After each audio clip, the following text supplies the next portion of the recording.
student's guide. So grab one of those either, if you didn't grab one on the way in, grab one on the way out. I just want to share a little bit of the vision for the Land Center, and then we'll have Dr. Finn come up.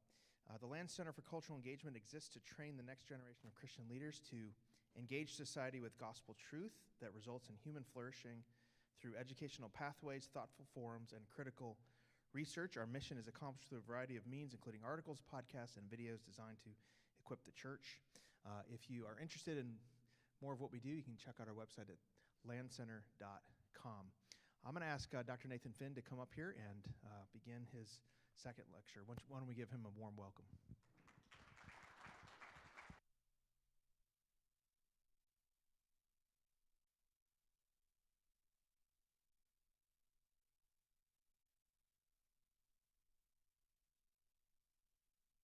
To be here for the second lecture now. So some of you were here for the first lecture. Some of you may not have been in here for the first lecture. And so just for those of you who were not here, or maybe as a reminder for those of you who were here for that lecture, the overarching theme for the lecture series is Southern Baptists and cultural engagement. What we're going to do in the three lectures is look at three different spheres of culture. So in the first lecture, we talked about Southern Baptists and church and state, and so that was the sphere of politics. This lecture, we're going to talk about Southern Baptists and Darwinism. Sphere is science. And then tomorrow, we're going to talk about Southern Baptists and higher education, and the sphere is going to be education. So I've titled this second lecture, Southern Baptists and Darwinism, the Evolution of a Perennial Controversy. My 14-year-old son would say that's a dad joke. And maybe it is. Guilty as charged. But nevertheless, here we go. In 1859, Charles Darwin published his seminal work, The Origin of Species, followed by The Descent of Man in 1871. Now, these two books did not invent concepts such as evolutionary biology, natural selection, or human evolution. Because Darwin wrote for a wider readership, biological evolution became identified with his views, even though he was not the one who first invents them. Among those who responded negatively to these ideas, including Southern Baptists, naturalistic evolution was so linked to Darwin that the epithet Darwinism became an unfriendly synonym. That's what we do, right? When we don't like something, we make it an ism. And so it was Darwinism. So in this lecture, I want to offer a historical survey of how Southern Baptists have responded to Darwinism. I've divided the lecture into several topics that develop more or less chronologically. I argue that the consensus among Southern Baptists has always been anti-evolution, but the degree to which evolution has provoked open controversy, as well as acceptable alternatives to Darwinism, has varied at different points over the last 150 years. Evolution has always been a smoldering issue, if you will, that from time to time flares up into a brush fire and occasionally a forest fire, some might even say sometimes a dumpster fire. How best to put the fire out remains a matter of debate among committed Southern Baptists. So I want to begin by talking about the toy controversy.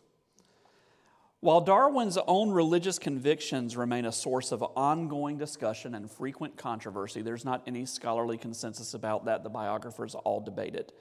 Scholars agree that the second edition of The Origin of Species left an opening for individuals to attempt to reconcile Darwin's theories with belief in a divine creator. Most evangelical theologians ignored this opening and rejected Darwinism. Most famously, the Princeton Seminary theologian Charles Hodge, who identified evolution with atheistic assumptions. However, a number of scientists and theologians had embraced what came to be called theistic evolution by the 1870s, affirming, if you will, the mechanics of evolution while rejecting its naturalistic teleology. Most of the theologians who were open to evolution in the USA were already affirming more liberal views of doctrines, such as the authority of Scripture, human sinfulness, and the exclusivity of Christ. So for that reason, theistic evolution became a defining feature of what came to be called modernism or liberalism in North America. Not everybody who affirmed theistic evolution was necessarily a modernist, but almost all modernists affirmed theistic evolution, if that makes sense. Not surprisingly, many of the aforementioned evolutionary brush fires in Southern Baptist life have occurred at institutions of higher education, more so than local churches. The earliest controversy was at Southern Baptist Theological Seminary, which was formed in 1859, the same year Darwin published Origin of Species. Old Testament professor Crawford Toy joined the Southern Seminary faculty in 1869, following 3 years of graduate studies at the University of Berlin. In Germany, Toy was introduced to the historical critical method in biblical studies, which was a hermeneutic influenced increasingly by evolutionary concepts. Within a couple of years of his employment, rumors were circulating that Toy had not only embraced this view, but that he was actually teaching the historical critical method in the classroom and that he had embraced biological evolution. For several years, Toy's colleagues urged him not to promote controversial views in the class, but to teach traditional understandings of Old Testament history and interpretation. They basically were urging him to take a don't ask, don't tell approach. They weren't urging him to change his views. They were saying, don't cause controversy. You sit on these views, but teach what the people want to hear. To the credit of his integrity, if not his orthodoxy, Toy ultimately refused. He honestly believed that evolution was true and that it would result in a more accurate understanding of the Old Testament and that better interpretations of the Bible promote greater spiritual maturity among believers. Eventually, in 1879, he offered his resignation to the Southern Seminary Board of Trustees, who accepted the offer, possibly to his surprise. Toy eventually joined the faculty of Harvard University. Perhaps because of the Toy controversy, acceptance of evolution and more liberal views of Scripture would often remain closely connected in the Southern Baptist imagination. While evolutionary views were openly promoted among many Northern Baptist scholars in the period between Toy's resignation and World War I, there was little controversy among Southern Baptists, perhaps because relatively few Southern Baptist professors embraced evolution, at least openly. By the 1920s, however, there was open conflict among Baptists in the South, largely because of the influence of fundamentalism in general and Southern Baptist fundamentalist J. Frank Norris in particular. Historian James Thompson argues in his study of SBC controversies in the 1920s that the evolution debates were characterized by extremism, such that it was difficult to distinguish between the anti-evolution sentiments of Southern Baptist fundamentalists and non-fundamentalists. What he means is that nearly all Southern Baptists were theological conservatives, whether they owned the label fundamentalist or not. And almost all of them rejected Darwinism, which he sees as being kind of an extreme right-wing view. Numerous Baptist state papers published editorials in the 1920s about the dangers of evolution. These pieces routinely identified Darwinism with unbelief, claimed evolution undermined biblical inspiration and authority, and warned that the social implications of Darwinism opened the door to moral disaster. Editors also suggested regularly that evolution was an unproven theory and that it was incompatible with time-honored scientific principles. Historian Jeffrey Moran notes this latter critique was common among anti-evolutionists who argued that authentic science must be rooted in empiricism rather than the hypothetical deductive method of Darwin. This remains a critique of evolution among contemporary creationists, especially at the more popular level. In the period under consideration, while what we might call moderate creationists attempted to critique the assumptions and implications of evolution without necessarily embracing more literal interpretations of the Genesis account, most Southern Baptists were literalists, and they were very suspicious of any sort of figural interpretations of Genesis 1 through 11 or other passages in Scripture that speak to origins. Frank Norris is one of the most colorful and controversial figures in Southern Baptist history. We don't have time to even scratch the surface when it comes to Norris and his peculiarities. For our purposes, it's enough to note Norris was a fundamentalist crusader who, like his Northern Baptist counterparts, William Bell Riley and John Roach Stratton, closely tied evolution to unbelief, despite the claims of theistic evolutions to the contrary. Through much of the 1920s, Norris was on the hunt for signs of evolution in Southern Baptist institutions, at the same time that states were passing the sorts of anti-evolution laws that eventually led to the Scopes trial in 1925. Norris went after evolutionists in his home state of Texas. He addressed the Texas state legislature calling for a law outlawing the teaching of evolution in the state's public schools. He also accused Southwestern Seminary historian W.W. Barnes of being an evolutionist, though that accusation gained little traction. Norris lost that battle, but he was more successful in his agitations against Baptist-related Baylor University in Waco.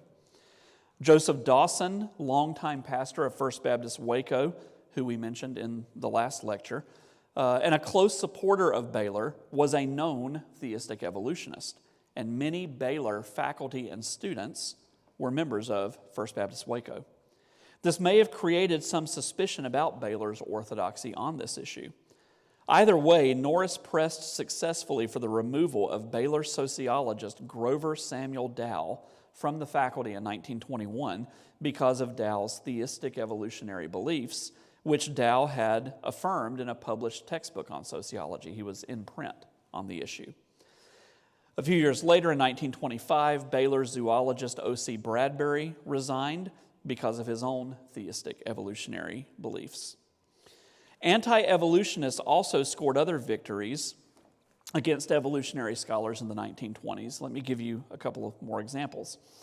In 1924, Henry Fox was forced out as a professor of biology from Mercer University.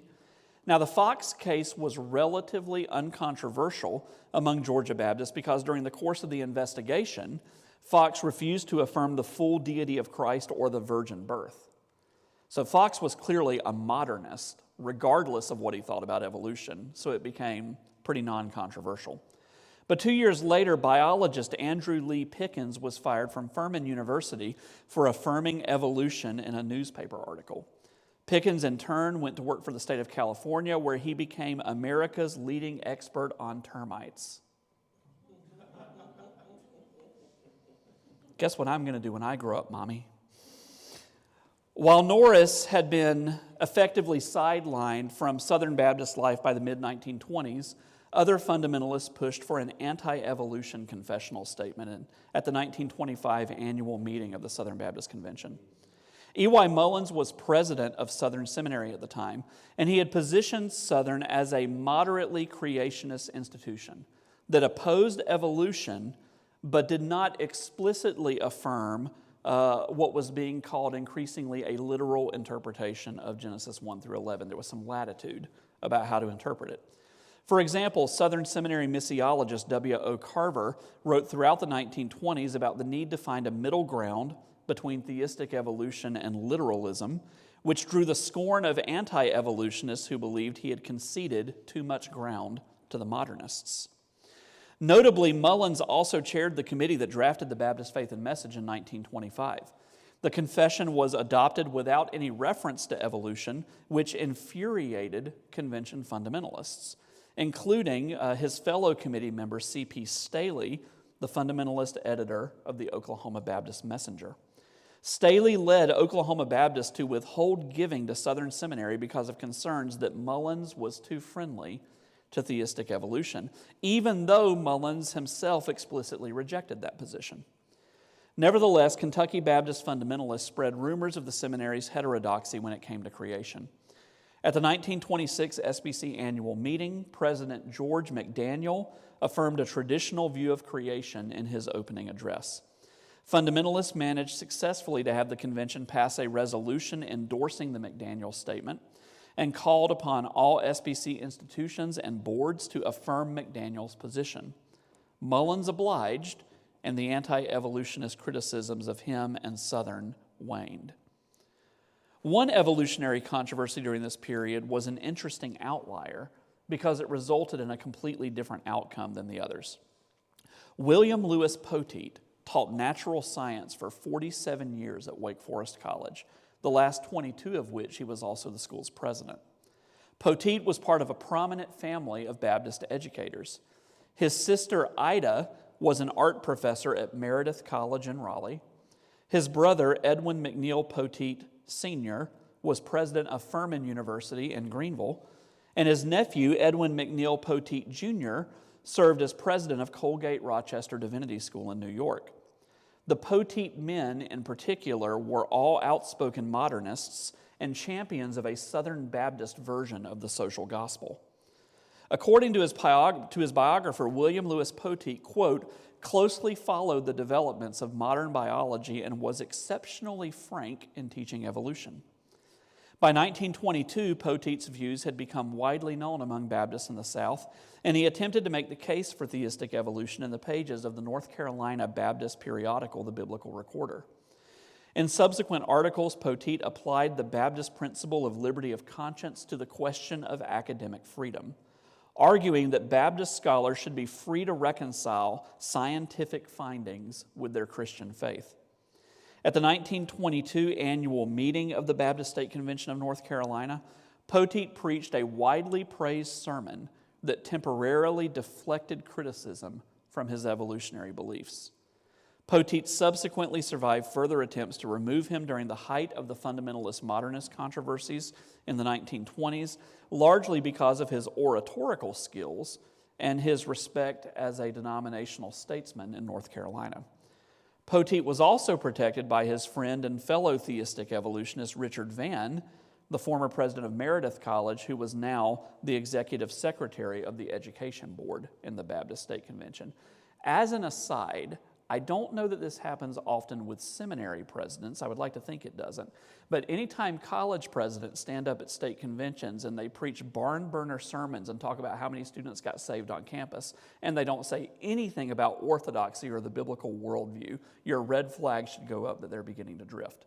That's exactly what Poteet did in the 1920s. So let's talk a little bit about what I'm calling the quiet years. The period from about 1930 to 1960 could be considered the quiet years when it comes to Baptist debates about evolution. There were no significant controversies related to this topic. That said, let me share with you a frustrating truth about historians. There are some things that we are 98% sure about based upon anecdotal and circumstantial evidence, but can't actually demonstrate conclusively with an unimpeachable paper trail. I argue this phenomenon applies to the topic at hand. I think there are lots of solid hints that evolution was on the rise in SBC institutions in the 1960s, even though it's difficult to document that by things that are in print or by controversies that arose because of it. So let me give you a few examples of the anecdotal and circumstantial evidence that I think supports this hypothesis. First of all, historically in Southern Baptist life, theistic evolution was rarely a belief embraced in isolation from other more revisionist views, especially progressive accounts of biblical inspiration and authority. We know for certain that after World War II especially, large numbers of Baptist scholars and seminary-educated pastors embraced progressive views of Scripture. So it seems reasonable to assume that many of them also embraced theistic evolution. Second, when evolution began to become a hot topic again in the 1960s, a number of theologians published works that seemed to be at least sympathetic to theistic evolution. Many of them had begun their careers in the period right after World War II, so it seems reasonable that they probably had held those views for the couple of decades before they started writing. A final line of anecdotal evidence is that fundamentalist critics of the SBC such as John R. Rice and various personalities associated with institutions like Bob Jones University, routinely accused Baptist-related colleges especially of harboring evolutionists. Now, fundamentalists were far from neutral observers, and at times they were prone to overstatement. But they also had a knack for noticing smoke in the SBC that was sometimes evidence of an actual fire. So it seems likely that these years were quiet on account of the low profile taken by Southern Baptist evolutionists, rather than the absence of evolution among the Southern Baptist scholarly class, if you will. While Southern Baptists and most other evangelicals were anti-evolution during the first half of the 20th century, there was no consensus at the time about the age of the earth or which elements in Genesis might be literal and which might be potentially figurative. Some creationists argued for a literal six-day creation and dated the earth's age at somewhere between 6,000 and 10,000 years.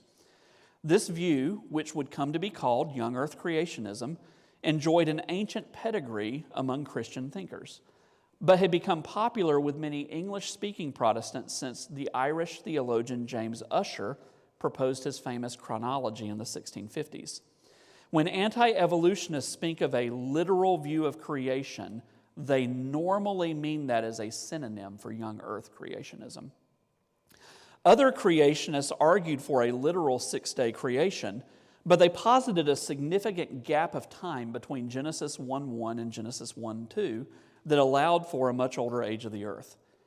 There were several varieties of old earth creationism as well, but two were popular in the mid-20th century. Gap creationism was especially popular among dispensationalists because it was promoted in the study notes of the first edition of the Scofield Reference Bible. Still other creationists were non-literalists who argued that the days in Genesis represented larger periods of time and that the earth was much older than 10,000 years, though they rejected evolution. Day-age creationism was popular with some of the leading anti-evolutionists during the fundamentalist modernist controversies, including William Jennings Bryan and William Bell Riley. Young earth, gap, and day-age versions of creationism were all found among evangelicals, including Southern Baptists, during the post-war era. In 1961, however, young earth creationism received a significant boost in popularity with the publication of The Genesis Flood, co-authored by John Whitcomb and Henry Morris. The Genesis Flood defended a young earth chronology by arguing that the flood of Genesis 6 through 8 was a global event that resulted in various phenomena that give the appearance that the earth is very old. Whitcomb, who passed away just a couple of years ago, was an evangelical theologian in the Grace Brethren tradition. Morris was the head of the civil engineering department at Virginia Tech University, and at the time the Genesis Flood was written, he was a Southern Baptist layman. Now, Morris would eventually leave his Southern Baptist church and start an independent Baptist church because he and his pastor disagreed about the age of the earth. But again, when the Genesis Flood was published, one of the co-authors was a Southern Baptist. The Genesis Flood was intended to be a response to Bernard Ramm's 1954 book, The Christian View of Science and Scripture. Ramm was a Baptist theologian who was on the faculty of Baylor University at the time of that book's publication. He was an old earth creationist who did not defend any particular view in his book, but rather presented several different interpretive options. However, Ramm dismissed the young earth view and flood geology as being incompatible with modern science.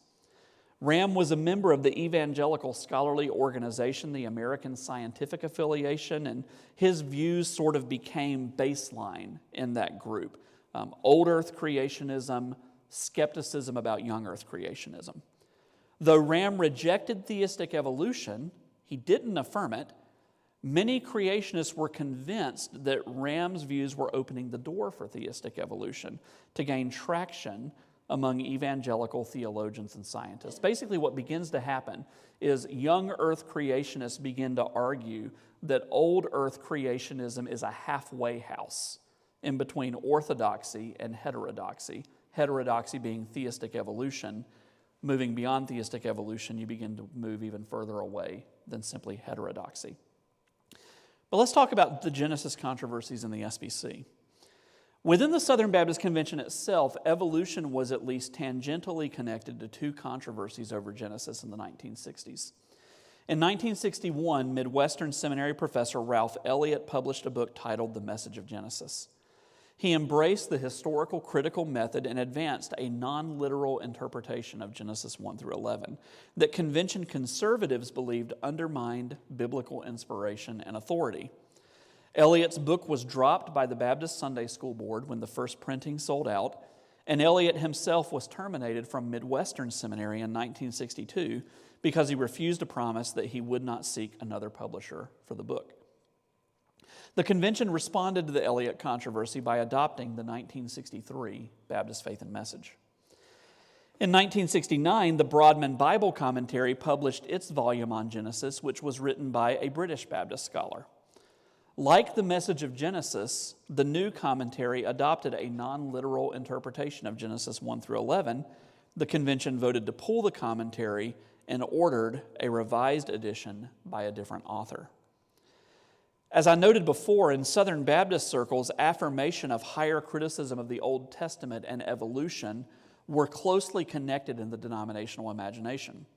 While neither Elliott nor the Broadman volume explicitly affirmed evolution, it was reasonable to be concerned these volumes were at least potentially opening the door for the acceptance of evolution among Southern Baptists. Thus, it's not surprising that in 1969, W.A. Criswell published a book titled Why I Preach the Bible is Literally True while serving as president of the Southern Baptist Convention.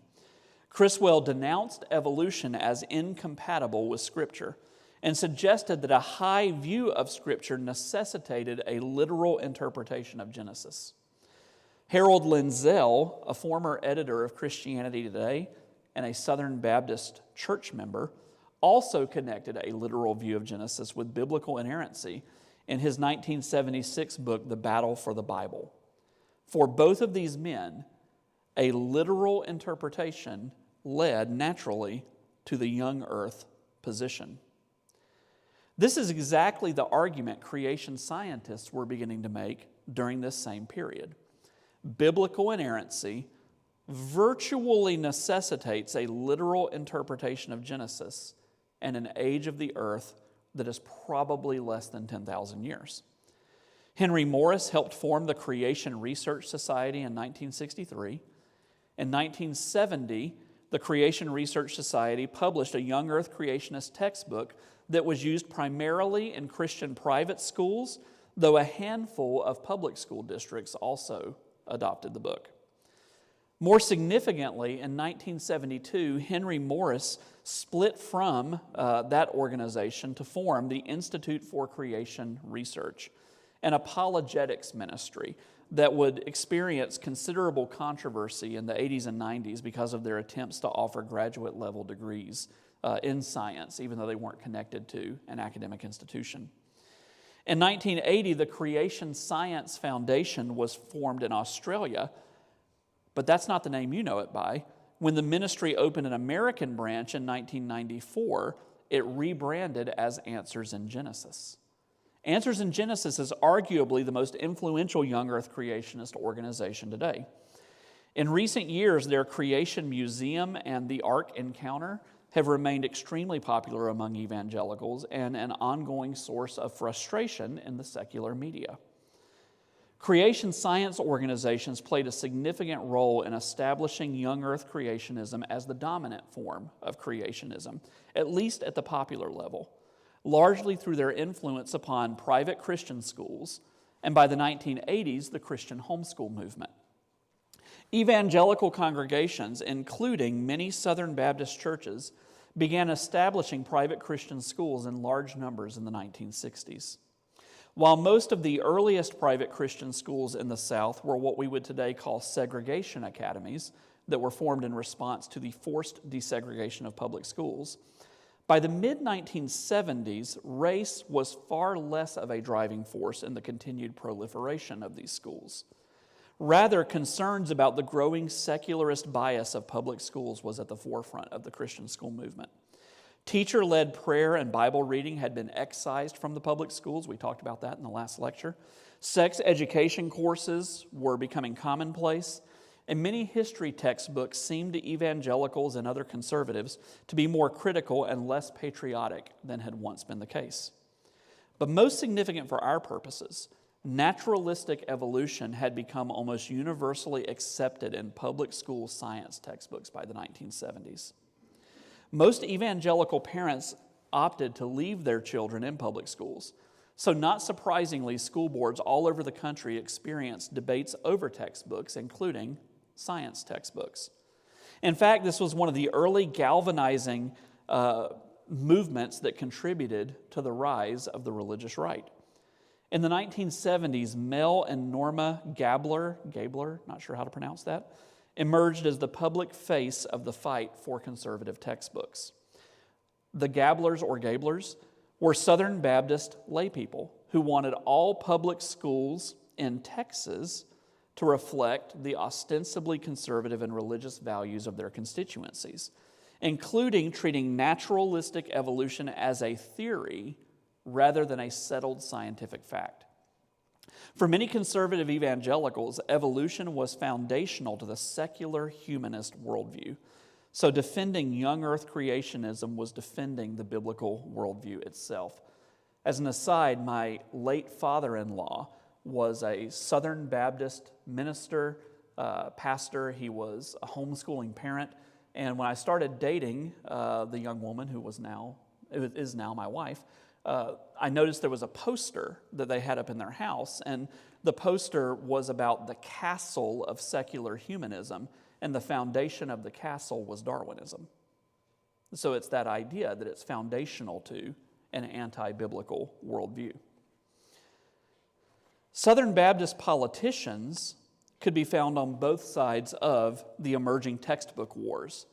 President Jimmy Carter, a Southern Baptist Sunday school teacher, created the Department of Education in 1980, which textbook activists viewed with considerable suspicion. On the other side, North Carolina Senator Jesse Helms, he's the gentleman in the picture there with Ronald Reagan, another Southern Baptist Sunday school teacher, unsuccessfully agitated for the GOP to add opposition to federal funding for controversial textbooks to the party's platform in 1976. As the conservative resurgence began in the Southern Baptist Convention in 1979, the Republican Party was undergoing its own conservative resurgence, in part through the influence of the religious right. That's Jerry Falwell and Ronald Reagan together. Now, with some fear and trembling, I'm going to venture what some might consider to be a controversial statement, though I am not trying to be controversial.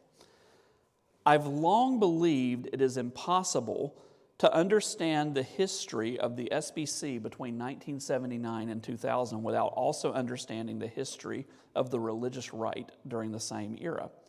Southern Baptists have almost always been closely connected to political conservatism, at least for most of the 20th century. However, it has been conceived that is political conservatism at any given moment in history. And the fortunes of the convention and the fortunes of political conservatism have often been intertwined, at least circumstantially, if not causally. I think internal Southern Baptist debates since the 2016 election have only confirmed we are closely tied to political conservatism. But that's another topic for another day, no matter how much Dr. Land wants me to talk about it right now. For our purposes, it's enough to note that a publicly engaged form of anti-Darwinism became closely identified with the religious right, which means it was also closely identified with Southern Baptist movement conservatism. Again, not arguing causation, but I think there's some correlation there. Leaders in the religious right, including some who were or who became Southern Baptists, often tied acceptance of natural evolution with the inevitability of moral decline in America. Jerry Falwell was the most public leader in the religious right. He was a confidant of many leading Southern Baptist pastors, and he became a Southern Baptist pastor in the 1990s. He made this argument against evolution regularly during the 80s and the 90s. Another example is Ed McAteer, a layman who convened the Religious Roundtable and was a member of Bellevue Baptist Church in Memphis, Tennessee, where Adrian Rogers was pastor. McAteer admitted that he and many of his compatriots in the religious right actually wanted to outlaw evolution, but since that was not feasible at the time, the strategy instead was to argue that evolution and creation should be taught side by side in the classroom and may the best man win. Pat Robertson and James Robeson are two other examples, though both of them embraced the charismatic movement and eventually drifted away from Southern Baptist life during the 1980s. Robertson founded the Christian Broadcasting Network, ran unsuccessfully for the GOP presidential nomination in 1988, later formed the Christian Coalition, and has said all kinds of crazy stuff on television. Robeson hosted the National Affairs Briefing in 1980, where Ronald Reagan famously endorsed evangelicalism. You can endorse me, but I want you to know that I endorse you.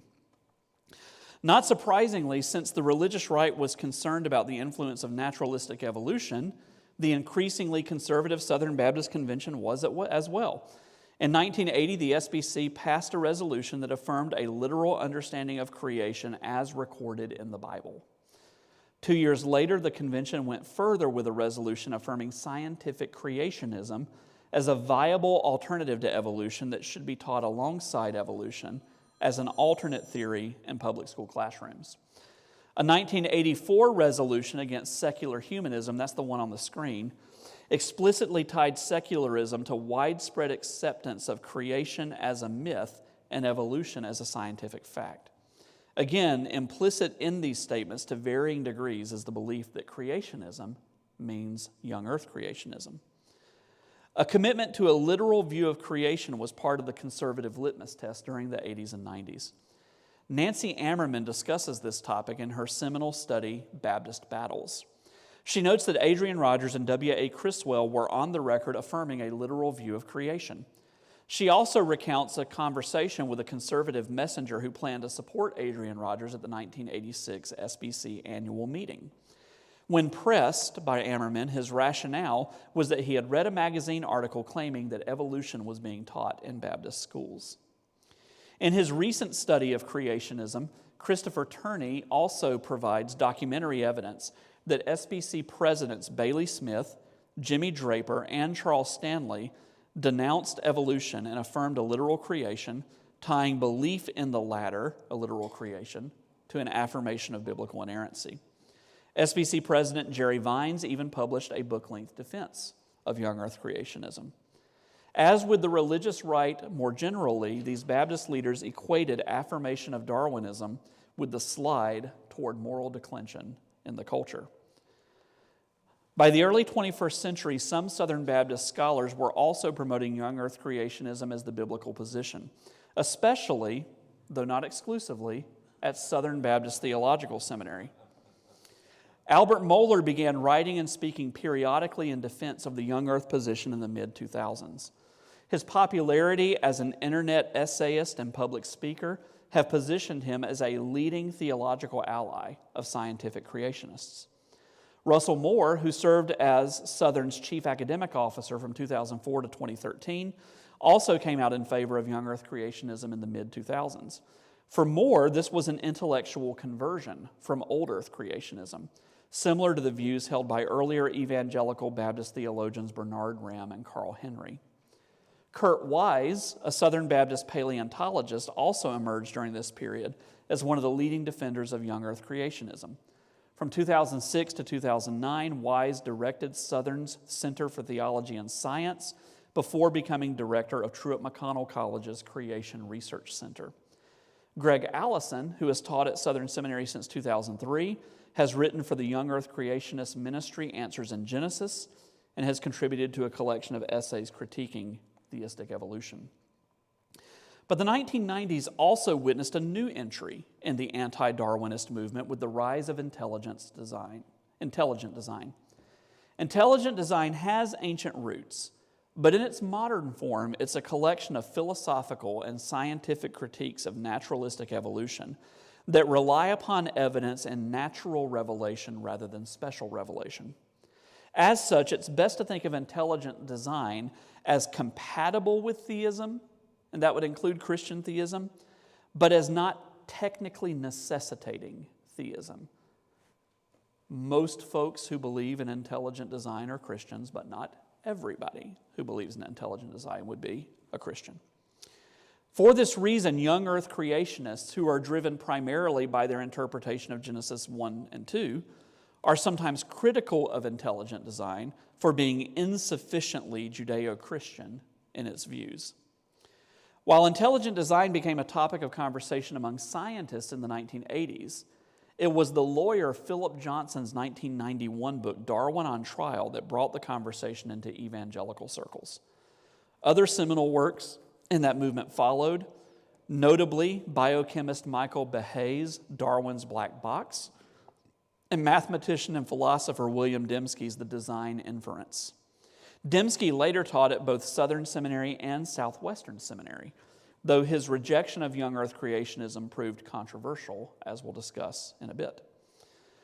The Discovery Institute, founded in 1990, became the most prominent think tank committed to the promotion of intelligent design.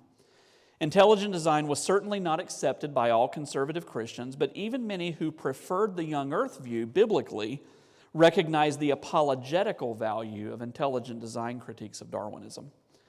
By the late 1990s, school boards that had once debated whether or not scientific creationism could be taught alongside naturalistic evolution were experiencing controversy over whether or not intelligent design should be taught in public school science classes. For their part, evolutionists persistently argued that intelligent design was really a Trojan horse for creationism. And to be fair, sometimes intelligent design proponents lent credibility to that concern, as was the case with the so-called wedge document that the Discovery Institute published internally in 1998. That internal manifesto, which was intended to be secret, discussed how intelligent design could be used as a strategy to advance the Christian worldview in the public square. When the document was leaked, devotees of naturalistic evolution felt like their fears had been confirmed. One of the individuals most responsible for popularizing intelligent design was Charles Colson, a former Nixon administration aide who had become a Christian in the wake of the Watergate scandal. Colson founded the ministry Prison Fellowship in 1976, but by the 1990s he had emerged as one of the leading proponents of Christian worldview thinking. Colson was also a Southern Baptist layman. Colson and his frequent co-author Nancy Piercy, a fellow at the Discovery Institute, promoted the work of intelligent design scholars in their books on Christian worldview. As a personal aside, while I had heard of intelligent design and knew vaguely of the movement in the 1990s, mid-1990s, it was reading Colson's 1998 book, How Now Shall We Live, that introduced me to intelligent design more carefully and led me to read several books written by scholars in that movement in the late 90s and early 2000s. In many ways, Colson was my gateway into various ways of thinking, but he was my gateway into this conversation as well. Not all Southern Baptist critics of Darwinism affirmed young earth creationism or identified officially with the intelligent design movement. The apologists John Ankerberg and John Weldon published a number of books that critiqued Darwinian evolution but affirmed old earth creationism. Like their sometime collaborator, the astrophysicist Hugh Ross, Ankerberg and Weldon affirmed a version of the day-age theory that they called progressive creationism. Ankerberg is a member of a Southern Baptist church in Chattanooga, and Weldon, though not strictly Southern Baptist anymore, earned some of his degrees from Southern Baptist schools. Philosopher William Lane Craig has written in defense of the Kalam cosmological argument, which was originally put forward by medieval Islamic philosophers. Craig suggests that Kalam is compatible with both Christian cosmological arguments and scientific theories such as the Big Bang. Craig is a member of a Southern Baptist church in Metro Atlanta. Two Southern Baptist scholars, theologian Harry Lee Poe and chemist Jimmy Davis, have collaborated on 3 books related to science and faith. They write from an old earth creationist perspective, though the topics they engage include many scientific questions beyond just the question of origins. More recently, a number of Southern Baptist scholars who are at least open to old earth creationism participated in a series of discussions with scholars from Hugh Ross's organization Reasons to Believe and the BioLogos Foundation, a theistic evolutionary organization. The latter has played a key role in arguing against universal common descent based upon the findings of the Human Genome Project, a position that many theologians, I think accurately, argue undermines the historicity of Adam and Eve. Those discussions resulted in the 2017 book, Old Earth or Evolutionary Creation, discussing origins with Reasons to Believe and BioLogos. The Southern Baptist theologians functioned as the moderators between Reasons to Believe and BioLogos. Southern Baptist theologian Ken Keithley co-edited that volume. Other Southern Baptist contributors included Robert Stewart, Steve Lemke, Ted Cable, Jamie Dew, and John Lang. At times, Old Earth creationism has provoked controversy among Southern Baptists. In 2009, William Dembski wrote a book titled The End of Christianity while serving as a research professor at this institution. The book sparked a controversy here for its speculation that the Genesis flood was local to the Middle East rather than a global phenomenon. This controversy was perhaps further inflamed because one of the biggest critics of Dembski's views, the church historian Tom Nettles, was on faculty at Southern Baptist Theological Seminary. Never underestimate the role of interinstitutional rivalries and theological debates in the SBC. Dembski eventually resigned from Southwestern in 2012 and later admitted he had finessed his views about the flood when questioned by the seminary's administration so that he could keep his job. In this lecture, I've sought to offer something like a grand narrative of Southern Baptist responses to Darwinism. Historically, Southern Baptists have run the gamut from theistic evolutionists to young earth creationists, with most folks tilted decidedly toward the latter. At times, Southern Baptists have experienced significant controversy over evolution, though most of the time the issue has been more of a friendly discussion among committed anti-Darwinists about the finer points of creationism. At present, the Southern Baptist Theological Academy includes both young earth and old earth creationists, probably with a few theistic evolutionists who keep their heads down low and smile a lot. It's somewhat harder to gauge the diversity of views among scientists who teach at Baptist-related colleges and universities, but there are at least some schools that require all of their faculty to adhere to the young earth view. Truett McConnell and Bruton Parker College are two examples. Some that allow for both young earth and various types of old earth creationists. My own institution, North Greenville University, takes that position. And some that are even comfortable in employing professors who have a high view of Scripture but affirm theistic evolution. Union University and Baylor would be examples of those. While the Southern Baptist grassroots probably gravitate more toward young earth creationism, it's clear that there's not a scholarly consensus among Southern Baptist theologians, philosophers, and scientists. We need to be willing to admit that all of these positions cannot be right, and indeed it is at least theoretically possible all of them might be wrong. Furthermore, every institution should be free to establish its own boundaries when it comes to these matters, so long as it does so in accountability to whatever Baptist body it's responsible to, whether that's the Southern Baptist Convention or a state Baptist convention. Nevertheless, I'm hopeful that Southern Baptist life in general will be evidenced by a hospitable orthodoxy on this issue that allows a place at the table for any scholar who claims Jesus is Lord, adheres to a high view of Scripture, rejects naturalistic explanations for the origins of creation, and unhesitatingly affirms belief in God the Father Almighty, the maker of heaven and earth. Thank you very much.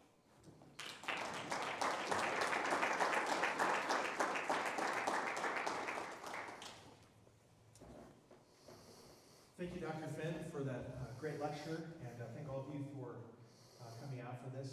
We have